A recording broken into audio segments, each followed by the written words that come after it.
Hey everybody, this is Minion Soldier, and this is the Piracy Show. And because we're doing the IAE this year, I figured it would be a good time to kind of make a couple of videos talking about some of the more major acquisitions that players can make at a time like this. And the first video that I wanted to do was on capital ships.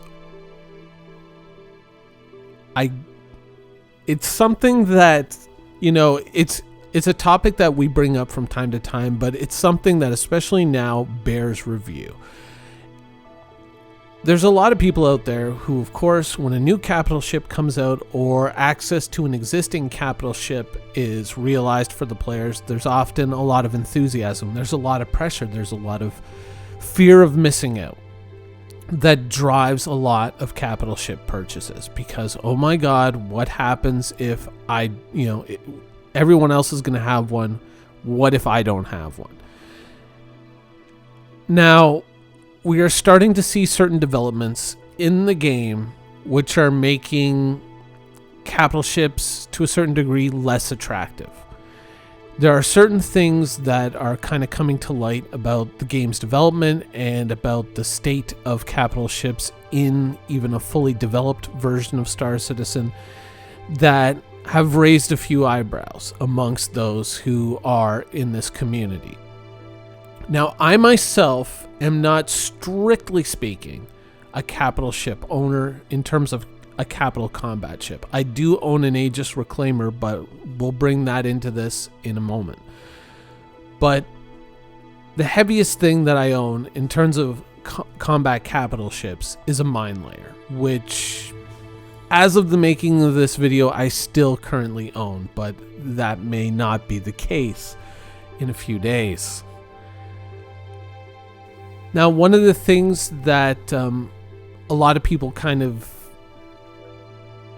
go into capital ships with is this idealization. I'm certainly guilty of it. There are many of us out there who are guilty of it. At one point, yes, I did own a Hammerhead because we kind of looked at it. We looked at what it was capable of, and we started to realize that there is some serious potential here. Even as a solo pilot, there is some potential here. Now, what do I mean by that? A lot of these capital ships come bristling with guns which are manned from turrets and not directly under pilot control. In fact, that's more often than not the case, that the main weapons are generally not in the pilot's control, except for certain exceptions like the Polaris. But these are, when you have a situation like this, these are situations that kind of meld with the idea of the NPC controlled turret. Now, like a lot of you, I'm sure you're probably a little bit dubious as to how well NPCs will perform certain tasks on your ship. Anything from ship security to manning the shields, working in engineering, doing repairs. A lot of that is kind of up in the air, and CIG, when it comes to FPS mechanics, CIG doesn't really seem to have a sliding scale. It's either helplessly stupid or ridiculously overpowered with the NPCs in Star Citizen. Right now, we're in a helplessly stupid phase, so it's a great time to go out and farm assault rifles. But that could change. Now, turret operation is something that has always performed reasonably well in Star Citizen. It's not perfect, but it's good enough to be a threat. And so a ship that is bristling with turrets, if you can afford to put the NPCs into all those turrets, and you can just lock targets and assign targets to your turrets to attack, or just say, defend me or whatnot, a lot of that stuff makes it fairly simple and fairly attractive to look at a ship, certainly like the Hammerhead, and say, oh, this has some real potential in the future. And yes, it does. However, there are certain hidden potentials that you need to think about. So before you go, oh my god, bye, think about these things. Now, first things first, much like when you were younger, if you had a talk with your dad and you were talking about buying a car, your first car, And they would kind of beat into you the idea that maintenance is a lot more expensive than you think it is. Things like insurance, things like fuel, and you'd be like, come on, Dad, I just want to get the Mustang, or I want to get this, and you wanted to buy something that was right at the limit of affordability, something flash, something amazing. And your dad was just there to put the screws to you and tell you, you don't know about all this stuff and you can't have it, but I want it, Dad. The truth of it is that maintenance of a capital ship is something that is largely unrealized in Star Citizen. Yeah, you do kind of have to pay for fuel, and fuel's a little bit pricey right now, pay for repairs, but then again, you can just blow up your ship and just get it back all fully fueled, fully armed, and ready to go. But that's not always going to be the case. And unfortunately, Star Citizen does a rather poor job of showcasing what the future costs of these ships are, including the maintenance of the crew, potentially having to feed them or pay them. There's a lot of things that simply don't exist in Star Citizen right now, so it's very hard for us to kind of make an accurate assessment as to what the cost of maintaining a ship like this is going to be. So when you look at something like this, you have to think, okay, I'm going to have a bit of a money farm on lockdown in order to maintain this vessel, because its primary purpose might realize some type of profit. It's potentially possible that if you own a Hammerhead and you're doing a lot of work for the UEE, clearing out pirate scum from the asteroid belts and, taking on all these tough combat missions, that the UEE would pay you bounties. That's entirely reasonable to assume. But what's the payout versus what's the expense of operating a ship like that? Currently, fuel operating expenses have run a little bit high lately, but that's something that's always variable. But there are other hidden expenses that simply don't exist right now and that you are not seeing, and CIG is unfortunately not talking about. Another problem with capital ships is bugs, flaws, issues with design, which unfortunately it's an uphill battle with CIG to kind of get these things dealt with. Some of the things that CIG puts into ships, like a lunchroom, you can see the point of a storage room for things like food and water, but an entire lunchroom cafeteria in such a constrained and small combat vessel, not really a great idea. But the truth is despite what some people will tell you, like, oh yeah, they'll fix that, they'll change that, they'll fix that, CIG is in no rush to fix any ships, and they will go to great and sometimes even embarrassing pains to refuse to admit a flaw in a ship's design until they are really ready to kind of sit down and rebuild the ship from square one. Until they go for a full refactor of the ship, you will hear CIG's usual tactic, which is deny until you die. And unfortunately, on a ship certainly like the Hammerhead, one of the greatest flaws in it is there's nowhere to store weapons. You can get into just about any other military vessel, even civilian vessels of around the side, and you can find a multitude of places to store weapons. Yet in the Hammerhead, there isn't a one. Now, you could argue any one of these hallways, you could easily just put a gun rack up against the wall. That's true. You could easily do that. Easily. It wouldn't take much work at all. And yet, it's never been done. CIG's production pipeline right now is so clogged with ships and things for Squadron 42 that there simply is no room even for the little things. When CIG builds a ship and puts it out, for them, it's finished for now, and they're not going back to it unless it's something glaring that needs to be resolved right away. And the truth of it is right now there's a workaround. You can just throw your guns on the floor and just keep them there. So, yeah, maybe they'll get around to it one day.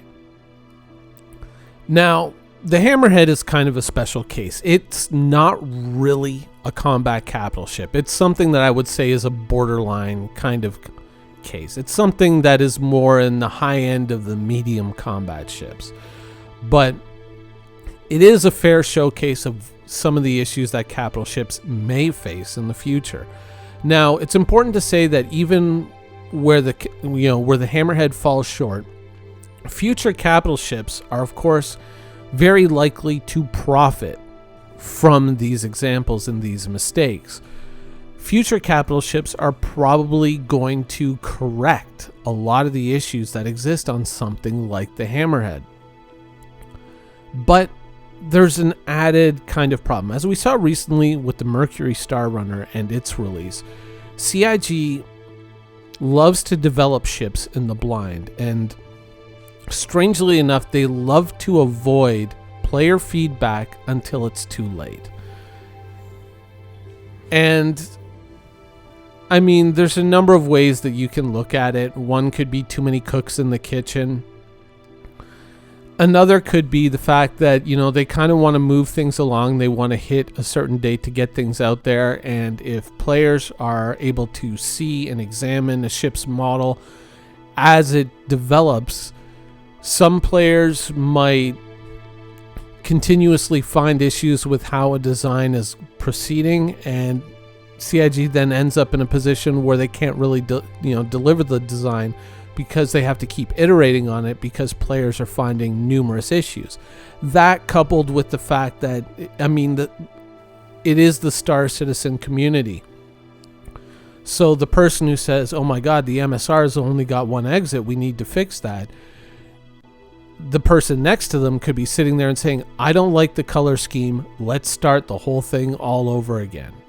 And somehow that person will think that they carry as much weight in the argument and in terms of the ship's development as the person who's saying, we need more than one exit out of this ship.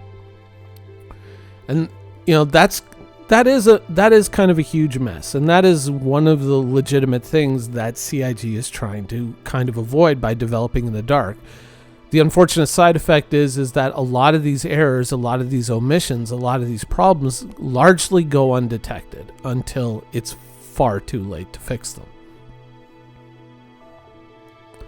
Think about it this way. Let's say, if you've ever had a home built for you, or, just had some serious renovations done to your home, you might be in a similar situation. The builder delivers the product and says, here it is. You haven't been able to see this except for a few choice snapshots taken from the building site. You haven't been able to see this at all until it's finished. And the moment they hand you the key, they just burn rubber and screech away. And you could find a litany of issues, and they'll be like, oh, no, it's supposed to be that way. Oh, no, it's not meant, you're not meant to use it like that. No. But getting that builder back on site after they've got your money to fix these issues can be something of a nightmare depending on who the builder is. And it could lead to a lot of problems, a lot of arguments, and that unfortunately is kind of the situation with capital ships. There's some great capital ships out there, and there's some serious potential. But unfortunately, it just seems that once a ship is delivered, CIG is very, very reluctant to kind of alter its design even in the most minor ways. And so very, very much like the issues that certain capital ships have, whether it's an underslung cockpit or missing gun racks or something far more serious, you may be in a situation where you are going to spend a lot of money on a ship and you're just going to have to live with these faults because that's just the way that it is. Yeah, potentially maybe someday in the future CIG is going to step back and say, ooh, we really should fix that. But more than likely, something else is going to come along. There's going to be a new ship, and then a new version of the new ship, and then a new variant of the new ship, or something like that. There's always going to be a new ship. And so long as there's always a new ship coming, the existing ships aren't really going to get the work that they need. Now, I myself, like a lot of people, have kind of argued that we have enough ships. We can simply start building variants off of the existing models. But unfortunately, there is a very vocal segment within the Star Citizen community that simply just wants new ships. New ships, new ships, new ships. And we have gotten a few gems along the way. That has to be said. And a lot of these newer ships do tend to fix some serious defects in the designs of the older ships. And that's a good thing. But the problem is the older ships are persistent. They're there, and they're not going anywhere, and they need these fixes. Some of them far more desperately than others, yet they're not getting them. And that's kind of where we're at, is that we're kind of trapped in a situation where, because of the sheer amount of ships that CIG has yet to finish, and that's quite frankly all of them, because there isn't a single ship in Star Citizen that is actually, entirely feature complete and finished and flight ready and, refined and ready for release. In fact, every single ship is probably going to need some kind of minor to major refactor prior to the game ever going quote unquote live. And so realistically, every time a new ship comes out, it simply increases that work debt and increases the old backlog. And so issues like this are simply very likely going to persist for a long time, because this is a very difficult issue to solve. And so whatever you buy, it could come with some serious defects, and you might have to live with that for potentially years. So that is something to consider. Now, you'll often hear an argument or a statement made in regards to why I bought a capital ship, Now, I'm talking about everyone in general, and it's like, I bought it for the org. I bought this for the org because that's the kind of guy I am. That's largely bullshit. I mean, that's just kind of an internal justification for having spent that much money on digital goods, which, by the way, you don't have to justify. If you like it, you want it, you bought it. It's your money. Who's going to tell you what to do with it? You are, right? I mean, if you're rating your kid's college fund to spend on digital spaceships, well, yeah, we're going to judge you. But if you're paying the bills and you're paying your mortgage and you're feeding yourself and you're washing yourself and your life is generally in a good state, and then you went and bought a capital ship, well then fine. As long as you're kind of ticking all those boxes, then no one really can judge you. And you can do whatever you want with your money.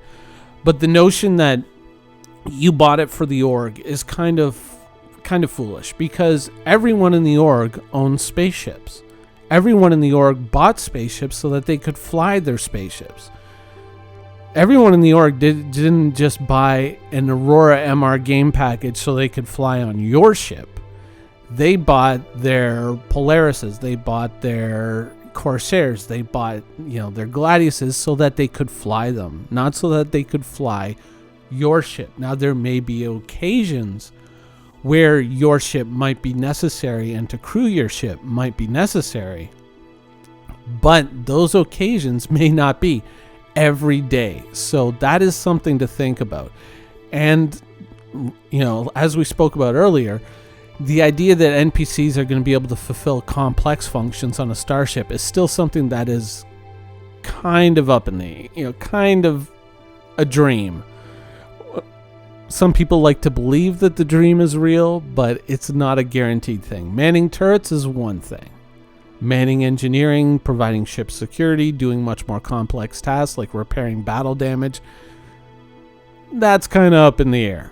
So the truth is, you may end up purchasing one of these ships that may not get everyday use or every week use. That's something to consider. It's something really to consider. And there's, one more thing that I want to bring up. And that is, there is a monster under the bed for capital ships, especially the Corvette-sized ships. There is a monster under the bed that we don't like to talk about, that we like to avoid in conversation. And currently, because of an almost criminal level of neglect, we haven't really had to worry about. But that monster is there. And for some of us, it's coming. And that monster is torpedo bombers. Now, some people might say, oh my God, dude, the Retaliator, really? The Retaliator is, yes, it is a ship that has suffered a criminal level of neglect in Star Citizen. It has always been kind of like just backseated, forgotten, neglected. It is uniquely terrible in so many ways. However, it packs a wallop. It has a host of torpedoes with your name on them, and they can be fired from a hell of a distance away. And in the middle of a firefight, the idea that, oh well, we can just shoot down torpedoes. Maybe, maybe not. Ships like this and ships like the far more successful Eclipse are out there lurking in the shadows. Now, the Retaliator, not so much, because yes, once again, it has been horribly neglected and it has some glaring design flaws itself. But it is there. It is real. And it is going to start to hunt you. Now, the real reason why you don't see a lot of Retaliators today, I would argue, is the fact that you don't really see all that many hammerheads out in space right now. You don't see a lot of the really big ships. Most players are relegating themselves to the smaller to medium ends of ships in Star Citizen right now. So there's no real use to bring this bad boy out.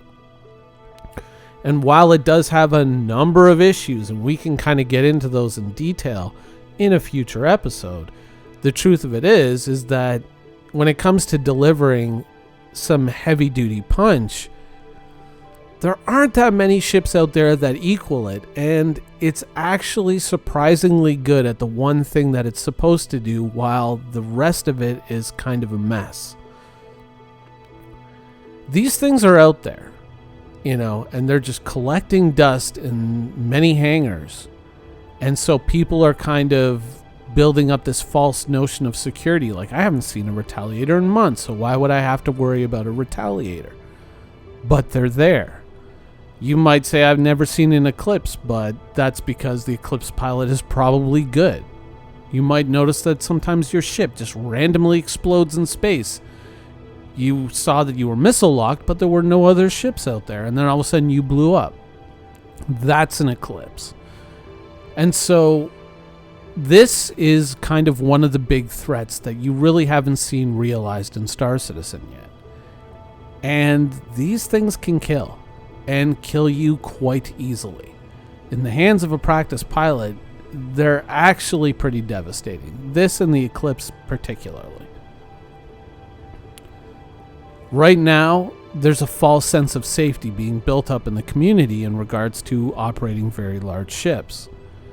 That may not be the case in the future, and that's something to consider. That when you're going and you're landing at, this site or that site with your Caterpillar or, your Hammerhead or whatnot, or you're just operating it out in space somewhere, that one of these things could be barreling down on top of you, and if it's particularly well outfitted and piloted by a very skilled pilot, chances are you won't know it's there until it's too late.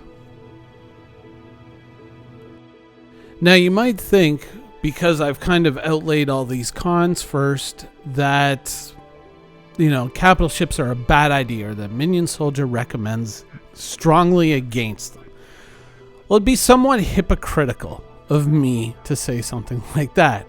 Obviously, I have gone down the capital ship rabbit hole. Well, not the full capital ship. I would say I'm still restricted to the high end of the medium ships in terms of combat vessels. I'm not an Idris owner, and I'm definitely not a Javelin owner, though the opportunity to be such did present itself to me. I did turn it down.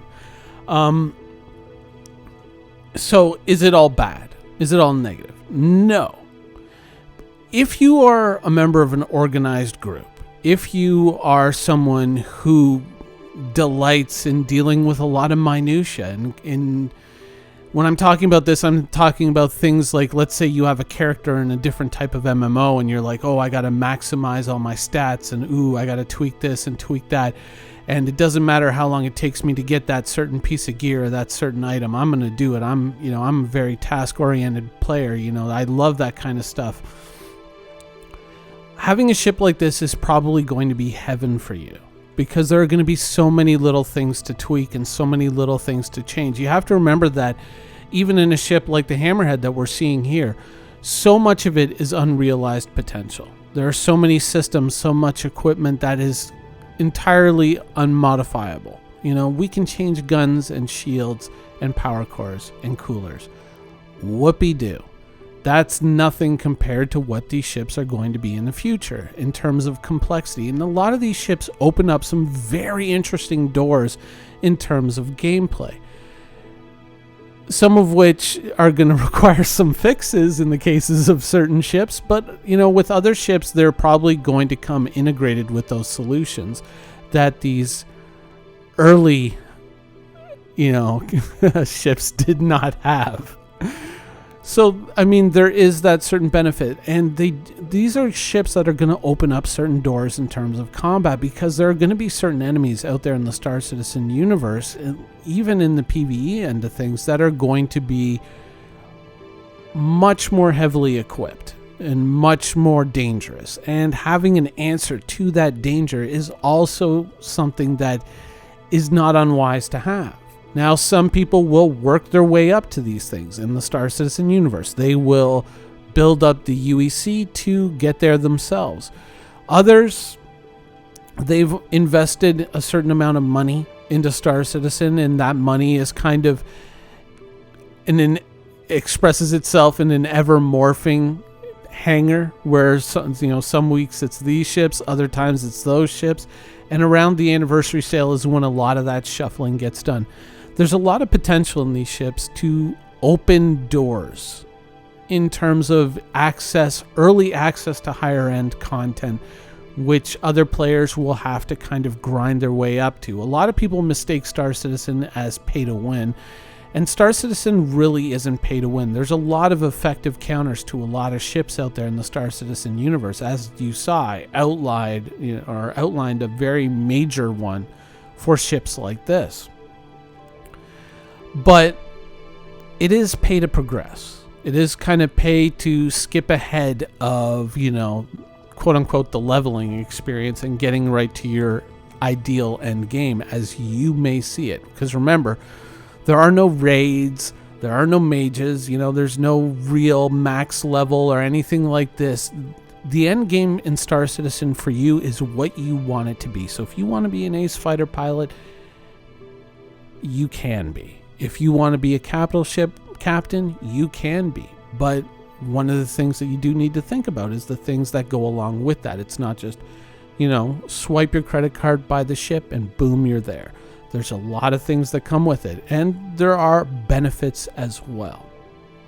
If you think about, let's say you're a fully legitimate player, you're always going to follow the letter of the law, you're going to be a good guy, and you may end up being in a situation where you're going to come up against certain Van Duel ships.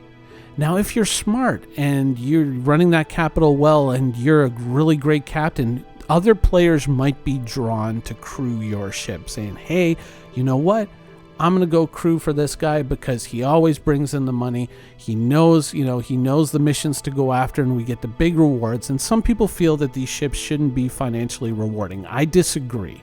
I feel that if you are a smart captain and you are good at what you do, then whether it's from the UEE or some kind of local militia, there should be payouts for the combat that you complete in this game. I do not feel that this should follow the EVE Online model, where largely you kind of move into a field where it's just capitals versus capitals and players versus player, and the PvE component is largely dead. I feel that the PvE component is still going to be very lively in Star Citizen. You think about it, you blow up even like a medium-sized Vandal ship, you might say, hey, you get a bounty of maybe 100,000 credits for that ship, but what is that ship worth in salvage goods? What is that ship's cargo worth, their ammunition? Is there other things that we can pull out of that ship? Are there other benefits to gaining reputation with a certain faction? These ships could open a lot of very interesting doors. And so while a lot of that remains kind of napkin design and not really fully realized in the game, and a lot of that is still up in the air, there is potential here to make a really great part of Star Citizen. They've kind of got the Star Wars end of the fantasy, but to include the Star Trek end of the fantasy, or the captain of a starship, is something that a lot of players would obviously gravitate towards.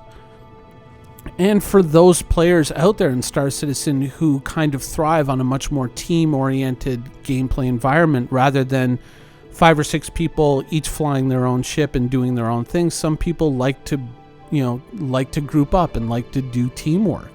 And these vessels are going to be a way to kind of express that in the game. So there is that. But once again, it's very hard to gauge these things because a lot of it is unknown. CIG had in the past made certain mention of certain missions that were going to scale up in terms of reward and difficulty depending on the ship that you brought.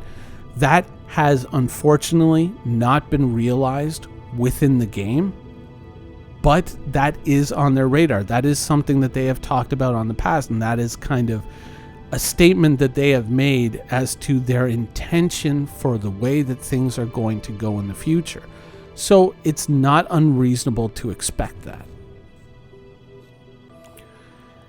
I think that coupled with the idea or the fact that, some people really are here for more of a Star Trek level fantasy rather than a Star Wars one.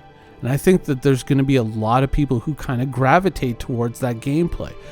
As the reality of owning a ship and the expense and the difficulty and the day-to-day maintenance kind of creep in on players, you're probably going to find quite a number of players who are going to be just kind of more than happy to crew someone else's ship. There are a lot of people out there who maybe own ships in Star Citizen, but they're fairly small ships, fairly uncomplicated vessels. There's nothing wrong with that. But they may find that their quicker path to fortune is to actually crew one of these larger ships with their friends. And so there's a lot of potential for a lot of good here. There's potential for a lot of great things when it comes to capital ships. Now, of course, I've spoken a lot longer about all the negatives, but I want to make sure that you know these things, that you understand these things. The potential right now is unrealized in terms of goodness. And there is a lot of potential there, but it is largely dependent on CIG kind of getting off their asses and getting some of this in place. It would make purchasing a ship like this a lot more reassuring. But, there are obviously going to be some technical difficulties. I mean, we saw that earlier in the year where they were trying to put the Idris pirate ship mission in the game and it just kept crashing the game. There are going to be difficulties, there are going to be challenges, but obviously CIG is putting out some high-end content in the future for ships like this. So that's something to consider when you're looking to purchase a ship like this, is that the potential rewards, or, even though if they're not direct, in terms of maybe bringing along a friend who has a salvage ship, could be quite lucrative for yourself and your crew. Currently, you're going out, you're clearing out a mining area. Maybe you're going to be splitting 2,000 credits a piece per pop. But in the future, that could be a very different situation, and it could be the route to wealth for quite a number of players. So that is my point of view. That is what I see when people tell me about capital ships, and I'm going to buy this capital ship, and this is what I want to do, or I don't like it, and this is the reason why not. This is kind of where I sit in terms of capital ships. This video is not meant to tilt your judgment or tilt your decision one way or the other. It is to acquaint yourself with the realities of these ships as I see them. You may see something differently. That is up to you. But this is the reality as I see it in Star Citizen. So when you're going and you're looking at the anniversary sale and you're seeing that capital ship there, weigh these things out very carefully. Because the last thing you want to do is spend a lot of money on one of these ships just to have it collecting dust in your hand.